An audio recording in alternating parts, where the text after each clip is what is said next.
with a name for it. I won't call it a have to, but it's a. I say blimp is the real wide when you feel like you see. Ready, Steve T? Okay.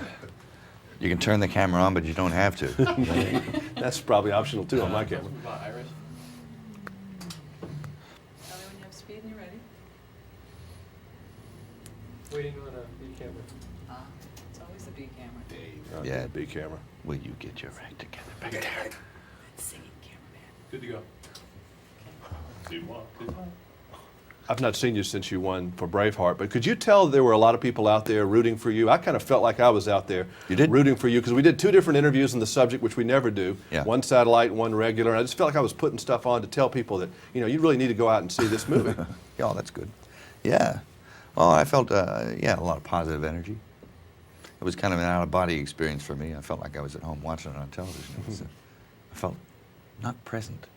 Did you feel kind of vindicated when it did so well that you had put so much out there on the line for that movie and it finally, was recognized? Not vindicated so much, it's just gratified, It was just a real nice thing to happen, that your peers recognize you and sort of give you a little pat on the back and stuff. It's a cool thing. Renee told me that she's praying for you. Why?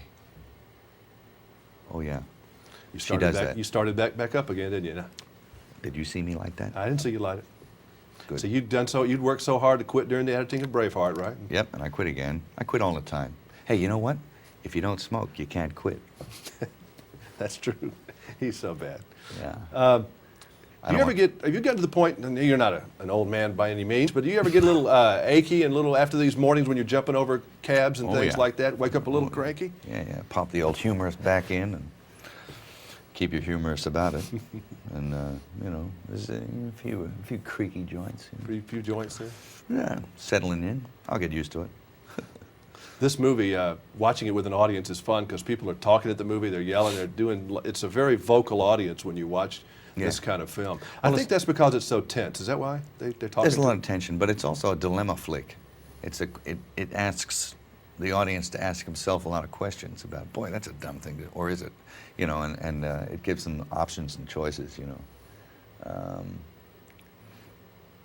It's not quite as compelling as Would You Sleep with Robert Redford for $1 million? I certainly wouldn't, but... It's good to know that. Yeah, but it's the same kind of thing, It's like, what would I do? Would I do this? Would I do that?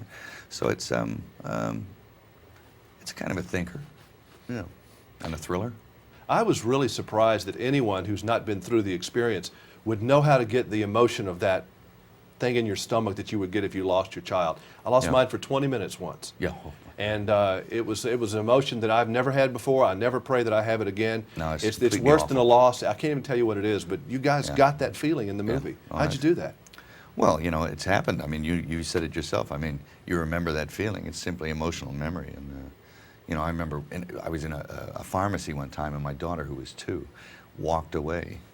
And I was busy looking at something, and I turned around in time to see her stepping off the curb, and the traffic was flying. God.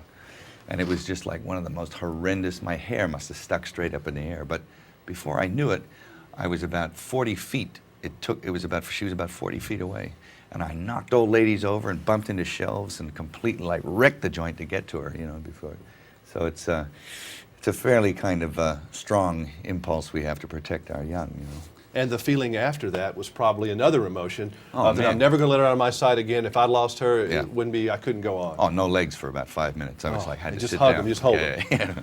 I mean, that's just so, I mean, ooh. Yeah. And people feel that in the movie. That's why I told Ron, I guess people just think he's still Opie. I mean, I've seen him do all these great movies, but I just every time I see him, I say, you've outdone yourself again. Yeah. It's I mean, gritty. It's gritty. It's a film. grittier movie than he's used to. Oh yeah, and that's good. I think it was really cool to see him go that way, and I think he realized he was taking himself somewhere else, and stylistically, and just even the way he was using the camera and stuff, he had some pretty cool tricks, and he wasn't sure whether, because he hadn't done it before. It takes a little courage to sort of go and try something new like that. So I was watching some good stuff. But do you know when you're making a movie sometimes, like if it's going to work or not? Oh yeah. Could you tell this one was working? Or were you really as much unsure? as you can tell, you never really know, but it's because it's all done so piecemeal, But as we went, it was very, interesting to watch him work, and it was not surprising. I mean, I knew he'd do some good stuff, but